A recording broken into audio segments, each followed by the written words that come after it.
کہ ہم ان تمام جو بھی ان کیسز میں جو لوگ انوالوڈ ہیں ان کو ایسے عبرتناک ہم اگزامپل بنائیں گے تاکہ آنے والے جو بھی الیکشنز ہو اس میں کسی سیاسی جماعت کے خلاف اس قسم کا تشدد وائلنس نہ ہو. یہ ہمارا حق ہے.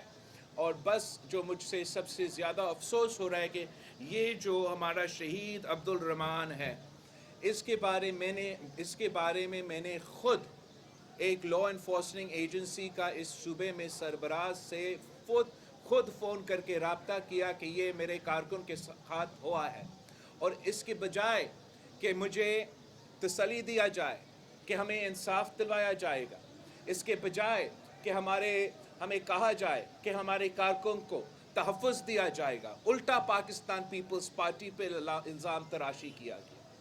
یہاں تک کہا گیا کہ اس لیے کوئی یہ پرچم وہ ایم کیو ایم کا نیچے کر رہے تھے تو اس کی ایک تو پاکستان پیپلز پارٹی کا یہ سیاست نہیں ہے کہ ہم کسی کا پرچم کو ہٹا دیں. ہم نے آج تک 3 نسلوں سے ہم یہ سیاست کرتے آ رہے ہیں، یہ ہمارا سیاست رہا بھی نہیں. پر ایک سیکنڈ کے لیے ہم امیجن کریں کہ یہ ہمارا شہید عبداللہ رحمان یہ کام کر رہا تھا تو کیا اس کا جواب میں گولی چلانا جائز ہے؟ قانون کے مطابق ہے؟ کیا یہ جو یہاں کے پولیس آفیسرز نے ایف آئی آر ان کے خاندان کے خلاف کاٹے ہیں، یہ کیوں کاٹا گیا؟ یہ اس لیے کہ ہم ڈر جائیں؟ یہ اس لیے کہ ہم پیچھے ہٹ جائیں؟ یہ اس لیے کہ ہم اپنا شہید کا خون پہ سودا کریں؟ یہ ایسا نہیں ہو سکتا. میں تمام لا انفورسمنٹ ایجنسی سے سندھ حکومت میں اور باقی سے یہ اپیل کرتا ہوں کہ پاکستان پیپلز پارٹی انصاف مانگ رہی ہے اپنے کارکنوں کے جو شہید ہوئے اس الیکشن میں، اور ہم اس پہ انشاءاللہ تعالی امید رکھتے ہیں نہ صرف ہمارے آنے والے حکومت سے مگر ہمارا عدالتوں سے کہ ہمیں ضرور انصاف ملے گا. آپ سب کا بہت شکریہ.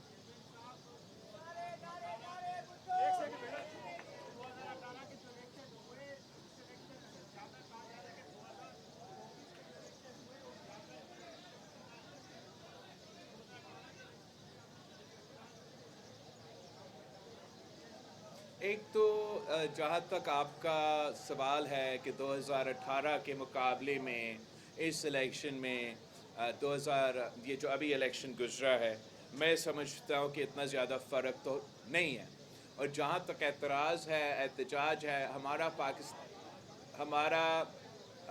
پاکستان پیپلز پارٹی کی سینٹرل ایگزیکٹو کمیٹی کے بعد میں نے پورا پاکستان کے سامنے پریس کانفرنس کیا جہاں ہم نے کہا کہ ہمارے اعتراضات ہیں، ہمارے شکایتیں ہیں اور ہم ان کو پرسیو کریں گے. آپ نے بڑا اچھا یہ سوال کیا، اس کے 2 میرے شکایات 2 جو ایسے سیٹس ہیں جس پہ عثمان ہٹو 2 جو ایسے سیٹس ہیں جس پہ میرا شکایات ہے، میرا احتجاج ہے، وہ اسی ڈسٹرکٹ سینٹرل میں ہے جہاں کون سے جنید کون سا پی ایس 124 اور 125 میں پاکستان پیپلز پارٹی کے فارم 45 کے مطابق ہم اکثریتی جماعت ہے مگر ان دونوں پروونشل اسمبلی سیٹس کو کسی اور سیاسی جماعت کے حوالہ کیا گیا ہے. تو ہم نہ صرف یہ دونوں سیٹس کے مگر دوسرے جو اس صوبے میں اور ملک بھر میں پاکستان پیپلز پارٹی کے شکایات ہیں، اعتراضات ہیں، اس کو ہم لیگل فورم میں ثبوت کے ساتھ اس کو پرسیو کریں گے. اگر ہم اس فورم سے انشاءاللہ تعالی میرا امید ہے کہ انصاف ملے گا. اگر انصاف نہیں ملتا تو پھر اس کے مطابق ہم آگے کا لائحہ عمل طے کریں گے. مگر جو حیران کن بات ہے، جو عجیب بات ہے کہ وہ سیاسی جماعتیں جو دھاندلی کے بغیر جیت نہیں سکتے، جن کا پورا سیاست دھاندلی پہ مبنی ہے، وہ آج کل دھاندلی کے بارے میں احتجاج کر رہے ہیں. میں آپ سے پوچھتا ہوں کہ آپ بھی اسی صوبہ سے تعلق رکھتے ہیں. اب 2002 سے لے کے آج تک جتنے جنرل الیکشنز ہوئے ہیں ان میں سے ایک سیاسی جماعت جو احتجاج کر رہے ہیں کیا وہ جیت چکے ہیں؟ 2002 کے الیکشنز پاکستان پیپلز پارٹی جیتا. ہمیں نہ وفاق میں نہ صوبہ میں حکومت بنانے دیا، جبکہ دونوں جگہ ہمارا سنگل لارجسٹ میجورٹی تھا. 2008 میں ہم نے انہی سیاسی جماعتوں کو شکست دلوائی. 2013 میں ہم نے انہی سیاسی جماعتوں کو شکست دلوائی. اور اب ایک بار پھر ہم نے انہی سیاسی جماعتوں کو شکست دلوائی. اور آج تک میں کہہ رہا ہوں کہ بتائی تو صحیح کہ کون سا پولنگ سٹیشن پہ آپ کا کون سا اعتراضات ہے، کہاں آپ نے الیکشن کے دوران ان اعتراضات کو اٹھائے تھے. یہ کون سا سیٹ ہے جس پہ دھاندلی ہوا ہے؟ کیا میرا لارکانوں کے سیٹ پہ دھاندلی ہوا ہے جہاں میرا لاکھ کا لیڈ ہے؟ کیا خیرپور میں جہاں میں نے اس الیکشن مہم میں جو سب سے بڑا انتخابی جلسہ کیا، کیا وہاں دھاندلی ہوا ہے؟ ابھی اگر آپ نے الزام لگانا ہے تو کسی ثبوت کے ساتھ الزام لگایا جاتا ہے. کوئی ایسا رزلٹ ہو جیسے پاکستان پیپلز پارٹی کو لیاری سے دھاندلی کے تھرو ہروانے کی بات، تو پھر آپ سمجھتے ہو. مگر یہ میرا خیال میں اس بات پہ اعتراض نہیں کر رہے ہیں. وہ احتجاج اگر کر رہے ہیں تو اس لیے کر رہے ہیں کہ مزید دھاندلی ہونا چاہیے تھا اور ان کو بھی ایک دکہ سیٹ دلوانا چاہیے تھا. یہ ایک مذاق بنا ہوا ہے. پاکستان میں ایک معاشی بحران ہے، ایک پورا ہمارے معاشرے میں جس طریقے سے ایک ماحول پیدا ہو رہا ہے، اس کا غلط فائدہ کچھ سیاسی جماعتوں استعمال کرنا چاہتے ہیں اور ان کو ہم یہ نہیں کرنے دیں. اب میرا انفارمیشن سیکرٹری پوچھے گا کون سا، اور ایک ایک ہاتھ اٹھائیں گے، ایسے چیک چیک کے نہیں کریں گے. جی میڈم.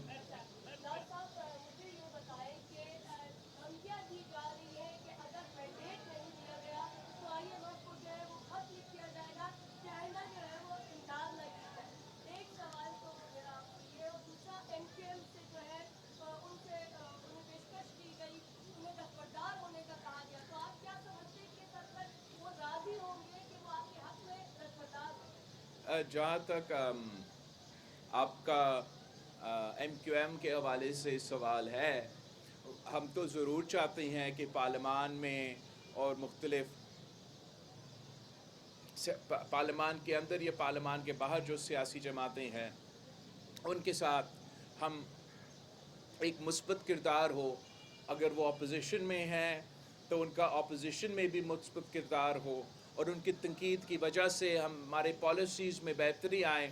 مگر اگر وہ یہ سمجھتے ہیں کہ میں اپنا جو میرے کارکن شہید ہوئے ہیں میں ان کو بھول جاؤں گا، یا اگر وہ یہ سمجھتے ہیں کہ جہاں میرا سیٹ پہ ڈاکہ مارا گیا میں خاموش ہو جاؤں گا، تو وہ بالکل نہیں ہو سکتا. اس کے بجائے جو ہے، اس کے علاوہ جو ہے، ہم ضرور سیاسی جماعتوں کے ساتھ بات چیت میں سمجھتا ہوں کہ بہت ضروری ہے. جہاں تک پی ٹی آئی کی بات ہے، سنی اتحاد کونسل کی بات ہے، وہ تو میں سمجھتا ہوں اب ان کو بھی اپنے کارکن سے سچ کہنا چاہیے کہ ان کے پاس وہ نمبرز نہیں ہیں کہ وہ حکومت بنائیں. اور اس وقت اگر شہباز شریف صاحب وزیر اعظم بننے جا رہا ہے تو شہباز شریف صاحب ضرور ہمیں بھی شکریہ کہے گا، مگر پی ٹی آئی کو بھی شکریہ کہے گا. اس لیے کہ پی ٹی آئی اکثریت نہیں تو یہ زیادہ نمبرز ان کے پاس ہونے کے باوجود انہوں نے تو کوشش ہی نہیں کی کہ شہباز شریف صاحب کا راستہ روکے اور اپنا امیدوار کو منتخب کروائے کہ وہ پیپلز پارٹی یا دوسرا سیاسی جماعتوں سے بات کرتے. انہوں نے خود یہ فیصلہ کیا ہے. میرا خیال میں خان صاحب نے خود یہ فیصلہ کیا ہوگا کہ شہباز شریف صاحب کے مقابلے وہ نہیں کریں گے. اور یہی وجہ ہے کہ جو سیاسی جماعت ہمارے پاس آئے ووٹ مانگنے کے لیے، ہم ان کے ساتھ دے رہے ہیں, اکثریت پھر ہمارا بن جاتا ہے, اور حکومت انشاءاللہ تعالی ان کا ہمارا بننے جا رہا ہے. جو آئی ایم ایف کے حوالے سے یہ کام کیا جا رہا ہے, یہ تو ایک بار پھر پاکستان کے عوام کے سامنے ان کا اصلیت سامنے آ رہا ہے کہ ان کا سیاست, ان کی اپنی ذاتی مسئلے اس ملک کے مفاد سے زیادہ اہمیت رکھتے ہیں ان کے لیے. ہم تو وہ جماعت ہے جو 27 دسمبر 2007 کے بعد بھی پاکستان کھپے کا نعرہ لگاتے ہیں, اور یہ وہ جماعت ہے جو پاکستان کو مزید معاشی بحران میں دھکیلنا چاہتے ہیں, پاکستان میں مہنگائی, بے روزگاری اور غربت میں اضافہ دیکھنا چاہتے ہیں. اس لیے ان کا خیال میں اگر پاکستان میں معاشی بحران میں اضافہ ہوا تو ان کا سیاست کو فائدہ ہوگا. اس خط کا کوئی اہمیت نہیں ہوگا, اس خط کا کوئی اہمیت نہیں ہوگا. یہ صرف اور صرف اس خط کے نتیجے میں ان کی جو اصلیت ہے یہ پاکستان کے عوام کے سامنے نظر آئے گا. اب اذان بھی کا آواز بھی آ رہا ہے, اور میں نے ایک اور ہمارا جو کارکن شہید ہوا ہے, میں نے وہاں تعزیت کے لیے جانا ہے, تو میں آپ سب سے اجازت مانگوں گا.